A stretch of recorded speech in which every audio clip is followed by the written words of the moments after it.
वैदिक काल खत्म हो गया है। ऋग्वैदिक काल, उत्तर वैदिक काल, समाज, अर्थव्यवस्था, राजनीति समाप्त। वैदिक काल के अंतर्गत मैंने वैदिक साहित्य पढ़ाया था।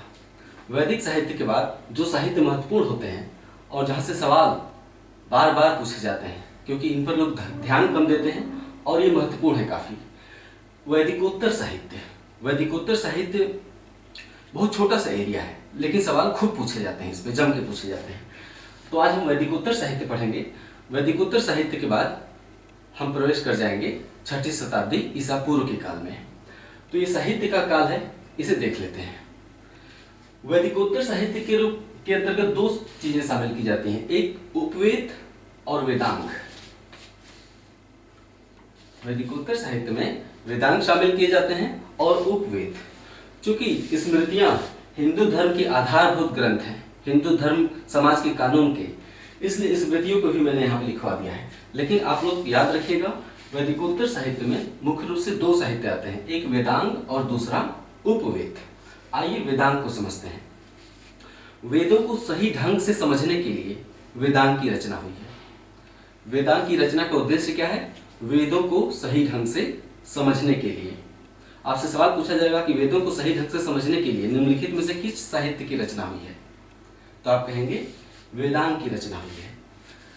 ठीक है, वेदांगों की संख्या 6 है और ये सभी वेदांग गद्य में लिखे गए हैं। गद्य मतलब कविता के रूप में नहीं, गद्य के रूप में लिखे गए हैं।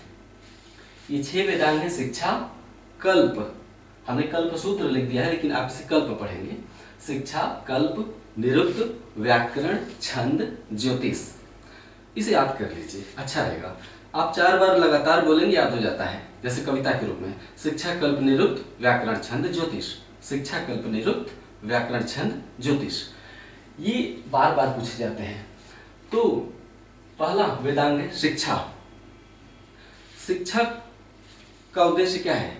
वैदिक स्वरों की शुद्ध उच्चारण, मतलब वैदिक स्वरों का शुद्ध उच्चारण करने के लिए शिक्षा शास्त्र की रचना की गई।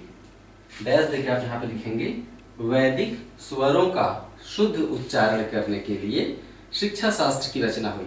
सवाल पूछा जाता है ऐसे, वैदिक स्वरों के शुद्ध उच्चारण के लिए निम्नलिखित में से किस साहित्य की रचना हुई? आप कहेंगे शिक्षा शास्त्र की रचना हुई। इसमें जानने लायक इतना ही है। दूसरा वेदांग है कल्प। ठीक है, कल्प में सूत्र के रूप में लिखे गए हैं। कल्प किसके रूप में लिखा गया है? सूत्र के रूप में लिखा गया है, इसलिए इसे हम कल्प सूत्र कहते हैं। कल्प सूत्र वैदिक जो कर्म कांड था ना, वैदिक जो कर्म कांड था उसकी व्याख्या की गई है। यानी आप लिखेंगे कल्प सूत्र के अंतर्गत वैदिक कर्म कांडों की व्याख्या की गई है, अर्थात वैदिक कर्म कांडों की व्याख्या के लिए कल्प सूत्र की रचना की गई है। कल्प सूत्र के 3 भाग हैं।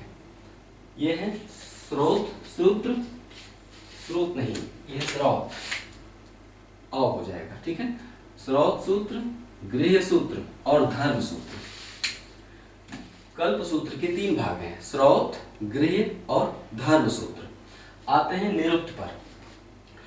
निरुक्त शास्त्र में वैदिक शब्दों की व्युत्पत्ति बताई गई है। फिर से बोल रहा हूं, निरुक्त शास्त्र में वैदिक शब्दों की व्युत्पत्ति बताई गई है कि उनकी उत्पत्ति कहां से हुई। निरुक्त पर सबसे प्राचीन ग्रंथ यास्क द्वारा रचित निरुक्त है।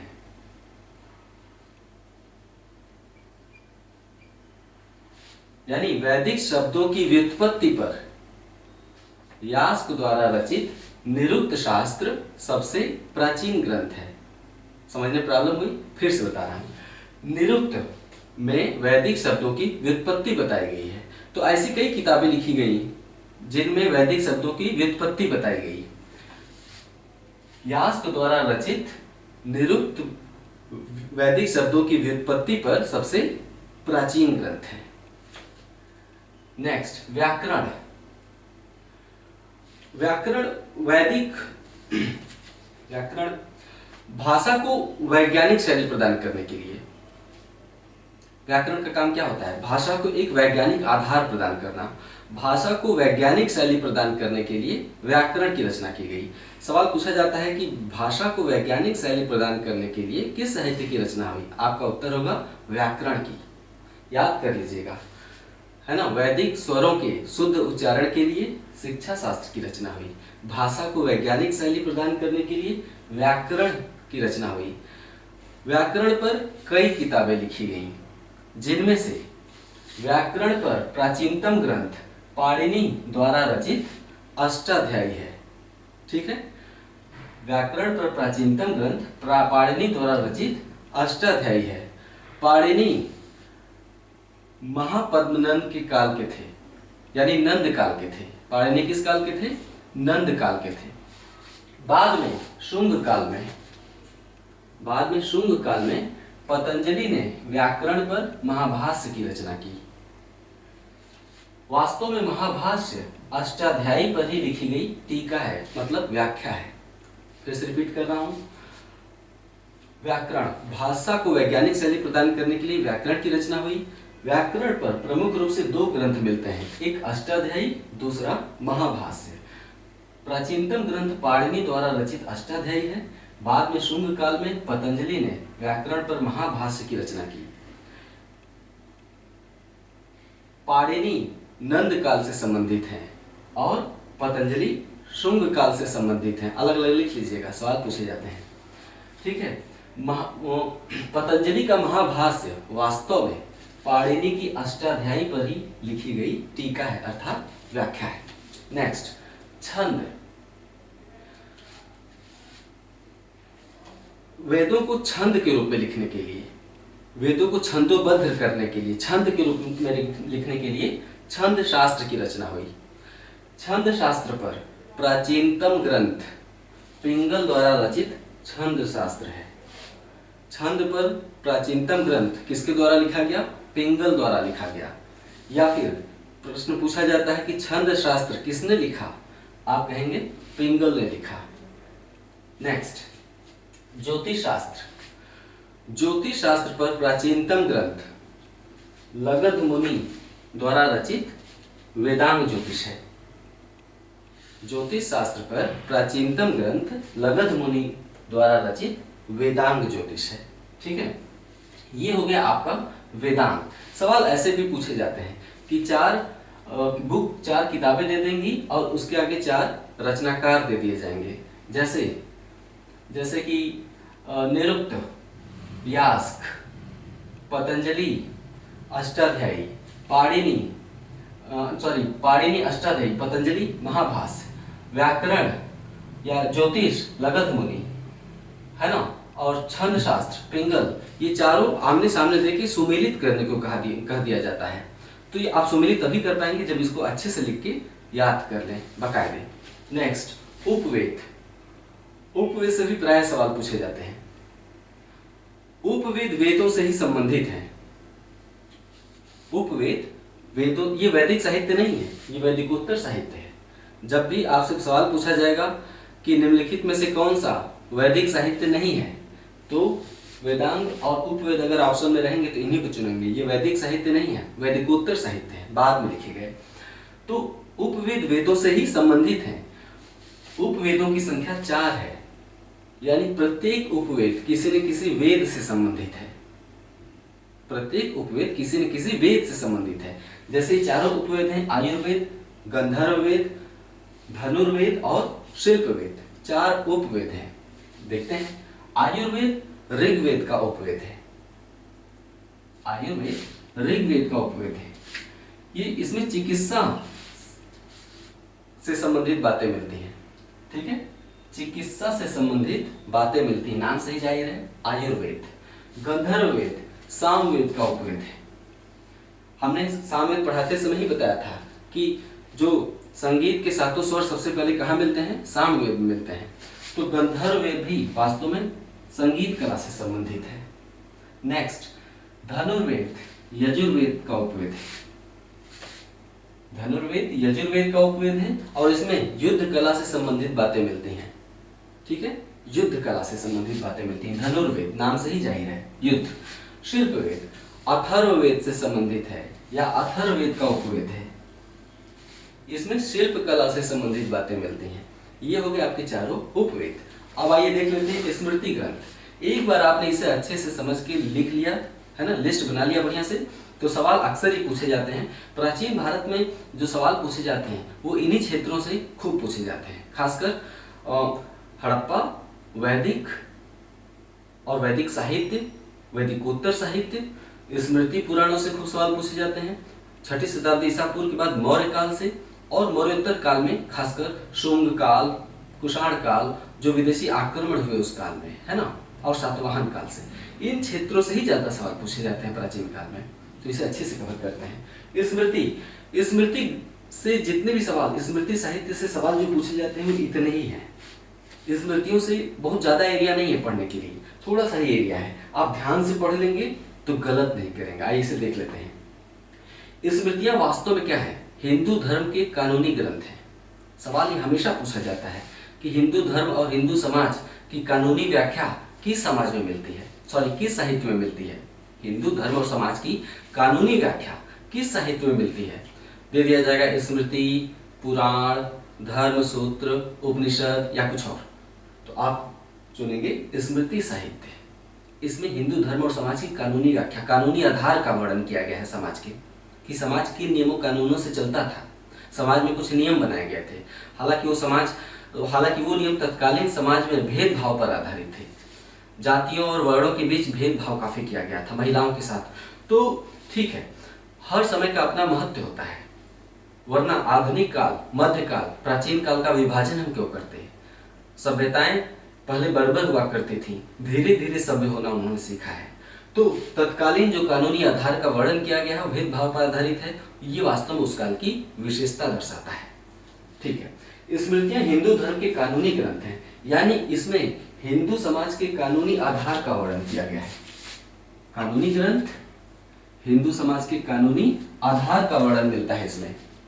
स्मृति साहित्य पद्य में लिखे गए हैं, वेदांग गद्य में लिखे गए हैं। स्मृति साहित्य पद्य में लिखे गए हैं। ठीक है, ये अक्सर पूछता है कि निम्नलिखित में से कौन सा साहित्य गद्य या पद्य में लिखा गया है। हम लिखवाते जा रहे हैं एक तरफ से, लेकिन डोंट वरी, मैं एक साथ लिस्ट बना दूंगा कि वेद, उपनिषद, ब्राह्मण साहित्य गद्य में है या पद्य में। इसी तरह वैदिकोत्तर साहित्य या स्मृति ग्रंथ गद्य में है या पद्य में।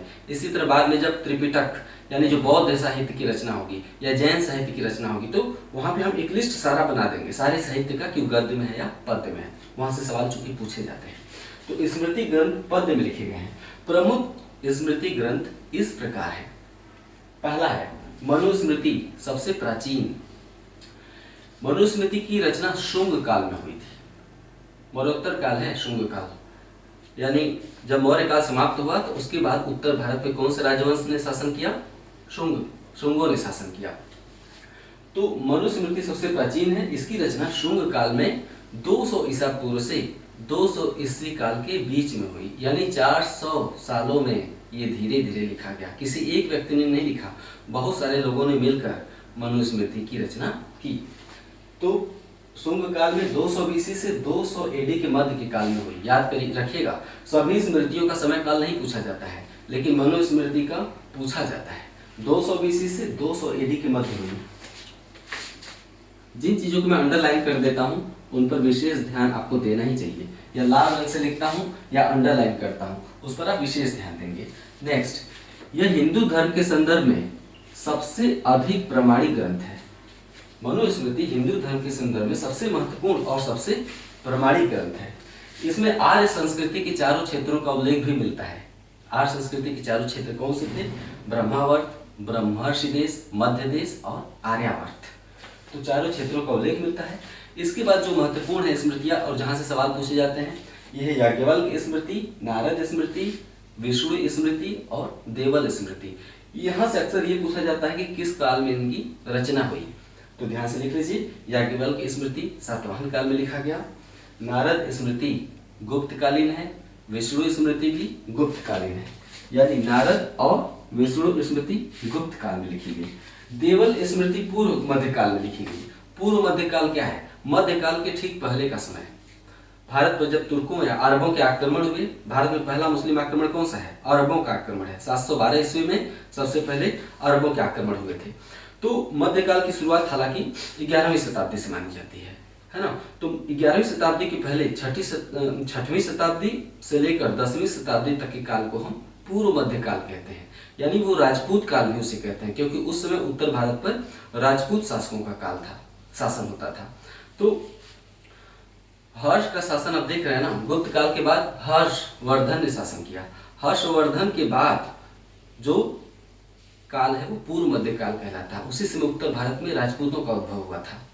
तो उस समय जो स्मृति लिखी गई उसे हम देवल स्मृति कहते हैं। ये पूर्व मध्य काल में लिखी गई, ये अक्सर पूछा जाता है देवल स्मृति। देवल स्मृति में लिख लीजिए खास बात कि मुस्लिम आक्रमण के पश्चात हिंदू समाज के बहुत से लोगों ने मुस्लिम धर्म अपना लिया था। अरबों के आक्रमण के बाद पहला मुस्लिम आक्रमण अरबों का आक्रमण था 712 ईस्वी में। तो अरबों के आक्रमण के बाद बहुत से हिंदू समाज के लोगों ने मुस्लिम धर्म अपना लिया था। तो देवल स्मृति में इस बात का विधान किया गया है कि जो लोग हिंदू धर्म से परिवर्तित होकर मुस्लिम धर्म में चले गए हैं वो फिर से शुद्धिकरण द्वारा हिंदू धर्म अपना सकते हैं। ये सवाल पूछा गया है और ये देवल स्मृति में है। ये पूर्व मध्यकालीन है, राजपूत कालीन। तो ये हो गया वैदिकोत्तर साहित्य और स्मृति ग्रंथ। हाँ, इसके बाद हम थोड़ा सा सूत्रकाल महाभारत काल एक ही में पढ़ लेंगे। उसमें छोटा सा चैप्टर होगा, क्या क्या सवाल पूछे जाते हैं उनको हम रेखांकित कर देंगे सूत्र काल में और महाभारत काल में। उसके बाद हम 6ठी शताब्दी ईसा पूर्व में प्रवेश करेंगे। 6ठी शताब्दी ईसा पूर्व पर मेरे ख्याल से 2 वीडियो होना चाहिए, सवाल अक्सर पूछा जाता है, महत्वपूर्ण होता है। उसके बाद हम प्रवेश कर जाएंगे कहाँ पे? जैन धर्म, बौद्ध धर्म। जैन धर्म, बौद्ध धर्म के बाद फिर सिकंदर का आक्रमण होगा, फिर मौर्य काल में प्रवेश करेंगे। हाँ, इन साहित्य को अच्छे से लिख लीजिएगा, सवाल पूछे जाते हैं। मिलते हैं अगले वीडियो में। नमस्कार।